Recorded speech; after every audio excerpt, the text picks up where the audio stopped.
रामानुजाचार्य जी ने मन बनाया, बोले कि मैं जगन्नाथपुरी में जो जगन्नाथ भगवान के पंडा पुजारी हैं, इन सबको मंदिर से बाहर कर दो। क्यों? बोले ना नियम का ध्यान। कभी कभी आप जगन्नाथपुरी जाओ तो ठाकुर जी का शयन पूछो, कितने बजे शयन होता है? कोई समय नहीं। कभी 10 बजे सो रहे हैं, कभी 11 बजे सो रहे हैं, कभी 12 बजे सो रहे हैं, कभी 1 बजे सो रहे हैं।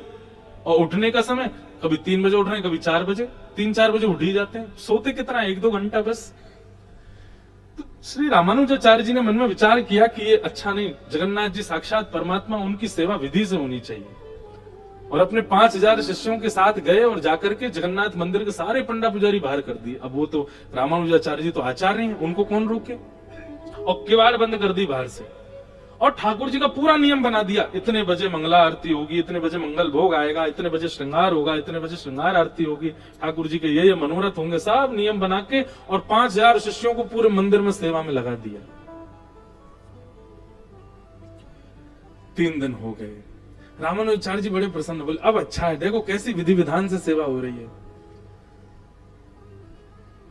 रामानुजाचार्य जी ने जाके ठाकुर जी से कहा, जय जय, सब आनंद, अब आप प्रसन्न हैं? ठाकुर जी बोले, मुझे प्रसन्नता नहीं है। बोले क्यों?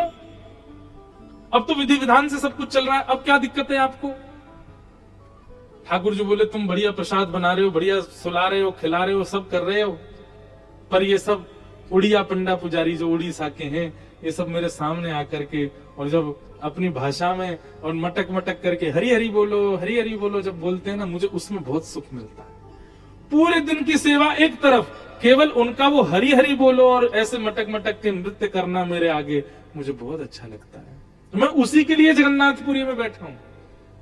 आपसे मेरी प्रार्थना है, आपको सेवा व्यवस्थित करनी है। सेवा अन्य बहुत मंदिर हैं भारत में, कहीं और चले जाइए, यहां मुझे उन्हीं का ही रहने दीजिए। जगन्नाथ भगवान फिर कहते हैं, रामानुजाचार्य जी फिर भी नहीं माने। नहीं, आप भले ही परमात्मा हो, आचार्य की बात आपको माननी पड़ेगी, ऐसे ही बैठिए। और रामानुजाचार्य जी नहीं गए, सेवा में ही रहे। तो ठाकुर जी ने अर्धरात्रि में गरुड़ जी से कहा, बोले सुनो, इतने बड़े पर कर लो अपने कि सोते भये रामानुजाचार्य जी और इनके 5000 से सबको अपने पीठ पे बैठा के सुला लो और दक्षिण में छोड़ आओ। और रात में रामानुजाचार्य जी सब शिष्यों के साथ सोए थे। गरुड़ जी गए, एक एक को जाके अपनी कमर पे बैठा, विशाल हो गए और सबको लेकर के उड़े और दक्षिण में तिरुचिरापल्ली श्रीरंगम, वहां जाकर के लैंड हो गए। सबको सोते भये छोड़ के वापस आ गए जगन्नाथपुरी। अब